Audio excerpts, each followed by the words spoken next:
38,872 ఓట్లు bogus voters అని complaint ఇచ్చారు.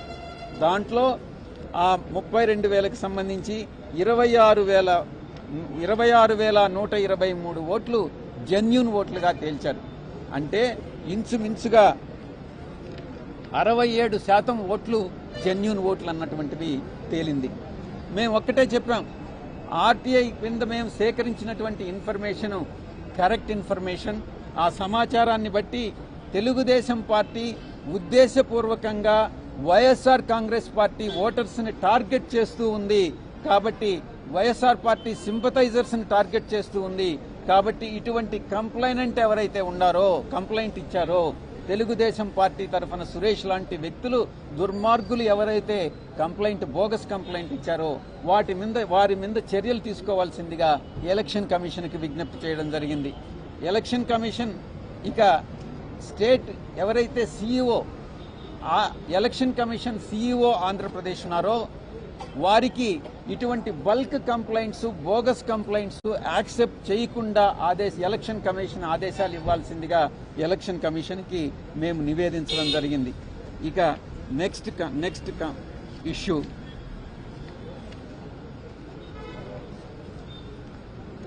గతంలో 14 డిసెంబర్ 2023న మేము YSR Congress party election commission కలిసి మేము ఒక నివేదిక ఇవ్వడం జరిగింది. దాని ప్రకారం తెలుగుదేశం పార్టీ ఇల్లీగల్ ప్రొఫైలింగ్ చేస్తూ ఉంది, ఓటర్ ప్రొఫైలింగ్ చేస్తూ ఉంది. ఈ దేశంలో ఏ వ్యక్తికి కూడా, ఏ రాజకీయ పార్టీకి కూడా ఒక ఓటర్ యొక్క క్యాస్ట్ ఏంది, నీ కులం ఏంటి, నీ మతం ఏంటి, గతంలో నువ్వు ఏ రాజకీయ పార్టీకి ఓటేశావు, రాబోయేటటువంటి ఎన్నికల్లో ఏ పార్టీకి ఓటేస్తావు అనేటటువంటి అడిగేటటువంటి హక్కు లేదు. కానీ Telugu Desam party illegal voter profiling ప్రకారం ఒక myparty-dashboard.com అని చెప్పి ఒక లండన్ నుంచో, స్వీడన్ నుంచో, విదేశాల నుంచి ఆపరేట్ చేస్తూ ఈ యొక్క ఇల్లీగల్ ఓటర్ ప్రొఫైలింగ్ అన్నటువంటిది చేస్తుంది. దాని మీద మేము కంప్లైంట్ ఇవ్వడం జరిగింది. ఇక మరొక అంశం ఎంటైజింగ్ది, అంటే ప్రతి ఒక్క ఓటర్ని కూడా తెలుగుదేశం పార్టీ వైపు ఆకట్టుకోవడం, ఫాల్స్ ప్రామిసెస్ అన్నీ కూడా చేసి, దానికి ఒక TDP manifesto.com అని ఒకటి ఓపెన్ చేసి, మేము జూన్ 2024లో 2024లో మేము అధికారంలోకి వస్తున్నాం, మేము అధికారంలోకి వచ్చినట్లయితే మీకు రాబోయేటటువంటి 5 సంవత్సరాల కాలంలో మీకు ఇన్ని బెనిఫిట్స్ ఉంటాయి, మీకు ఒక్కొక్కరికి 10 లక్షలు ఉంటుంది, 20 లక్షలు ఉంటుంది, 25 లక్షలు ఉంటుంది అని ఒక బాండును కూడా దాంట్లో పొందుపరుస్తూ ఉన్నారు ఆన్లైన్లో. అది ఆ కుటుంబ సభ్యుని పేరుతో పొందుపరుస్తూ ఉన్నారు. ఇది ఎంటైజింగ్ ది ఓటర్ అన్నటువంటిది చట్ట విరుద్ధము అన్నటువంటి విషయాన్ని section 170, 171B, 171C and 417, 419 Indian penal code కింద తెలుగుదేశం పార్టీ మీద చర్యలు తీసుకోవాల్సిందిగా ఎలక్షన్ కమిషన్కి విజ్ఞప్తి చేయడం జరిగింది.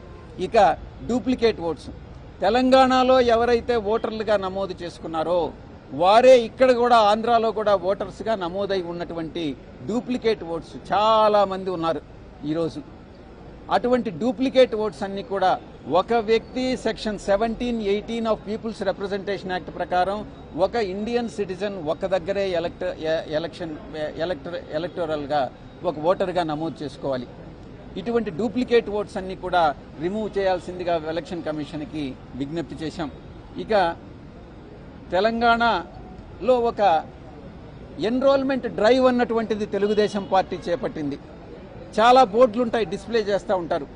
మీరందరూ రాండి, తెలంగాణలో ఎలక్షన్స్ అయిపోయి ఆంధ్రాలో ఎలక్షన్స్ జరుగుతాయి, ఇక్కడ ఉండేటటువంటి వాళ్ళందరూ కూడా ఆంధ్రాలో ఎన్రోల్ చేసుకోండి, ఓటర్స్గా ఎన్రోల్ చేసుకోండి అని చాలా డిస్ప్లే బోర్డ్స్, షాప్స్ అన్నీ కూడా ఓపెన్ చేయడం జరిగింది. ఇది చట్ట విరుద్ధం. ఒక వ్యక్తి ఒక దగ్గరే ఉండాలి. ఒకవేళ అలా చేయాలని అంటే తెలంగాణలో ఓటర్ లిస్టులో నుంచి డిలీట్ చేసిన తర్వాతనే ఆంధ్రాలో ఓటర్గా నమోదు చేసుకోవాలి. ఇలాంటి చర్యల్ని అరికట్టమని చెప్పి మేము ఎలక్షన్ కమిషన్కి విజ్ఞప్తి చేశాం. ఇక ఆఖరి అంశం, చాలా ముఖ్యమైనటువంటి అంశం, ముఖ్యమైనటువంటి అంశం. నారా చంద్రబాబు నాయుడు, నారా లోకేష్, మిగతా తెలుగుదేశం పార్టీ లీడర్స్ వీళ్ళందరూ కూడా వైఎస్ఆర్ కాంగ్రెస్ పార్టీ పైన, గౌరవ ముఖ్యమంత్రి శ్రీ జగన్మోహన్ రెడ్డి గారి పైన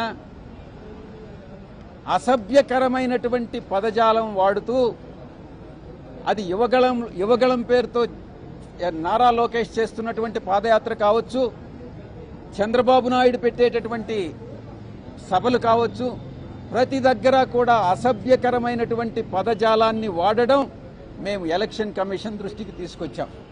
వీరి మీద ఇండియన్ పీనల్ కోడ్ కింద, క్రిమినల్ ప్రొసీజర్ కోడ్ కింద, Indian penal code, criminal procedure code కింద వీరి మీద క్రిమినల్ యాక్షన్ తీసుకోవాలి అన్నటువంటి విషయాన్ని ఎలక్షన్ కమిషన్ దృష్టికి తీసుకురావడం జరిగింది.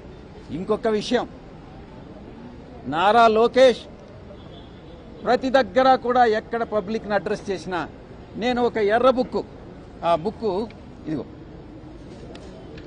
ఎర్ర బుక్, నేను ఈ రెడ్ బుక్ ఉంది, ఈ రెడ్ బుక్లో ఎవరైతే అధికారులు వైఎస్ఆర్ కాంగ్రెస్ పార్టీకి పనిచేస్తారో, నిజానికి వైఎస్ఆర్ ఏ పొలిటికల్ పార్టీకి అధికారులు పనిచేయరు.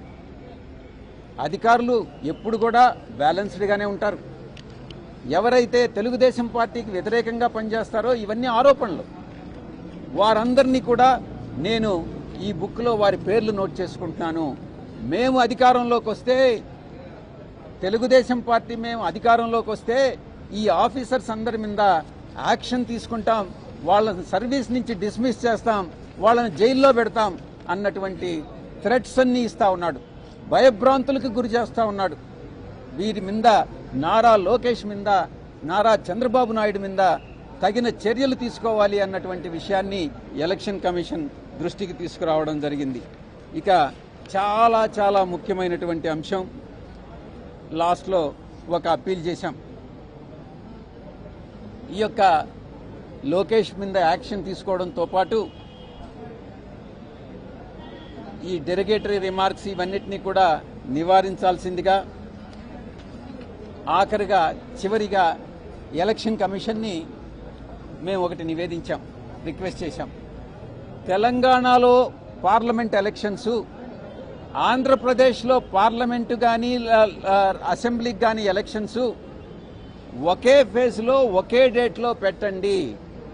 ఎందుకంటే తెలంగాణలో ఉన్నటువంటి, ఆంధ్రాలో ఎన్రోల్ అయినటువంటి తెలుగుదేశం పార్టీ సింపథైజర్స్ ఎవరైతే ఉన్నారో, మేము చేయలేదు ఆ దొంగ పనులు. తెలుగుదేశం పార్టీ చంద్రబాబు నాయుడు గత 14 సంవత్సరాల్లో ఎప్పుడైతే రూల్ చేశాడో, ఆ రూల్ చేసినప్పుడల్లా ఈ యొక్క మోసపూరిత, కుట్రపూరితంగానే అధికారంలోకి వచ్చాడు. అధికారంలోకి వచ్చిన తర్వాత ప్రతి చర్య కూడా అది ఎలా అధికారాన్ని నిలబెట్టుకోవాలి, ఎలా కుట్రపూరితంగా మిగతా వాళ్ళని మోసం చేయాలి, ఓటర్లను మోసం చేయాలన్నటువంటి ఉద్దేశంతోనే పరిపాలన సాగించాడు. అందుకే ఈ డూప్లికేట్ ఓటర్స్ అన్నీ కూడా అటు తెలంగాణలో కూడా ఇక్కడ కూడా ఉన్నాయి. కాబట్టి 2 రాష్ట్రాలకి ఒకే రోజు ఎలక్షన్ జరిపినట్లయితే అక్కడ ఓటేసి ఇక్కడ ఓటేసేటటువంటి అవకాశం ఉండదు. కనుక ఎలక్షన్ కమిషన్కి మేము ఒకే రోజు ఎలక్షన్ జరపాల్సిందిగా నివేదించడం జరిగింది. థ్యాంక్ యూ, ధన్యవాదాలు. చంద్రబాబు 3 పాయింట్లు లేవన్నారు సార్ మీకంటే ముందు. అందులో ప్రధానంగా వాలంటీర్స్ ఎన్నికలు నిర్వహిస్తున్నారనేది, 2600 మంది మహిళా పోలీసులు BLOలుగా పెట్టారని, కలెక్టర్లందరూ కూడా వైఏపీ నీటి జగన్ అనే కార్యక్రమం పాల్గొంటున్నారు. 14 సంవత్సరాలు ముఖ్యమంత్రిగా పనిచేసినటువంటి వ్యక్తికి ఎవరు ఎలక్షన్ ఆఫీసర్స్గా ఉండాలి, ఎవరు ప్రిసైడింగ్ ఆఫీసర్స్గా ఉండాలి అన్నటువంటి విషయం తెలియకపోవడం అన్నటువంటిది శోచనీయం. మీరేమో అక్రమాలు జరగలేదు అని చెప్తున్నారు, ఏది ఓటర్ విషయంలో కానీ ఏ కానీ, మరి ఒక పక్కన అధికారులను అయితే చర్యలు తీసుకుంటున్నారు, సస్పెండ్ చేస్తున్నారు, మరి ఏంటి? మేము అదే చెప్పాం ఎలక్షన్ కమిషన్కి. తెలుగుదేశం పార్టీ ఈ యొక్క బోగస్ కంప్లైంట్లన్నీ ఇస్తూ ఉంది. అధికారులపైన ఎక్కడైతే చర్యలు తీసుకుంటున్నారో ఆ చర్యలు తీసుకోవడం వైఎస్ఆర్ కాంగ్రెస్ పార్టీ చేసినటువంటి తప్పుల వల్ల కాదు. ఆ తప్పులు ఎవరు చేశారు? మేం చేశామా? మా పేరుతో తెలుగుదేశం పార్టీ వాళ్ళు చేశారా? అది ఎవరు చేశారు, దాని వెనక ఎవరున్నారు అన్నటువంటిది నిజాన్ని నిర్ధారించండి అని ఎలక్షన్ కమిషన్కి నివేదించడం జరిగింది. నేను గతంలో చెప్పినట్టుగా చంద్రబాబు నాయుడు జీవితమే ఒక మోసపూరితమైనటువంటి జీవితం, కుట్రలమయమైనటువంటి జీవితం, అది రాజకీయ జీవితం. కాబట్టి వీటిని ఆరోపణలను నమ్మవద్దు. ఎవరైతే అధికారులు నిజంగా తప్పు చేసి ఉంటారో ఆ తప్పు చేసిన అధికారుల మీద చర్య తీసుకోవడంలో తప్పే లేదు. వైఎస్ఆర్ కాంగ్రెస్ పార్టీ ఇలాంటి తప్పులు చెయ్యదు అన్నటువంటిది ఖరాఖండిగా నేను నిర్ధారించి చెప్తా ఉన్నా. Thank you.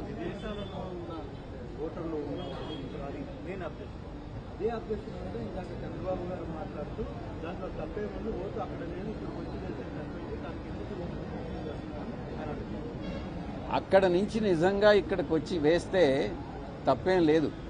వాళ్ళు ఇచ్చినటువంటి అడ్రస్ కానీ, వాళ్ళ ఓటర్ ఐడి కానీ, వాళ్ళు ఇచ్చిన ఆధార్ కార్డు కానీ ఏదైనా ఇచ్చుంటే అవన్నీ కూడా కరెక్ట్ అయితే తప్పు లేదు. అవి బోగస్ అయితేనే తప్పు. తెలంగాణలో ఓటు ఉండి ఇక్కడ కూడా ఓటు ఉండడం తప్పు. మీరు గంపగుర్తుగా ఓట్లని కూడా తొలగిస్తున్నారనేది ప్రధాన ఆరోపణ. ఎందుకంటే పక్క రాష్ట్రాల్లో ఎవరైనా ఉద్యోగాలు చేసుకోవడానికి వల్ల ఓట్లు కూడా తొలగించే పరిస్థితి. గంపగుత్తగా కంప్లైంట్లు ఇస్తున్నారు. మీరు మీ యొక్క క్వశ్చన్ని మీరు రెక్టిఫై చేసుకోండి. మీరు అడిగే ప్రశ్న చాలా కరెక్ట్గా అడగాలి. గంపగుప్తగా కంప్లైంట్లు ఇస్తున్నారు. ఇప్పుడు మీరున్నారు, మీ పేరేంటి?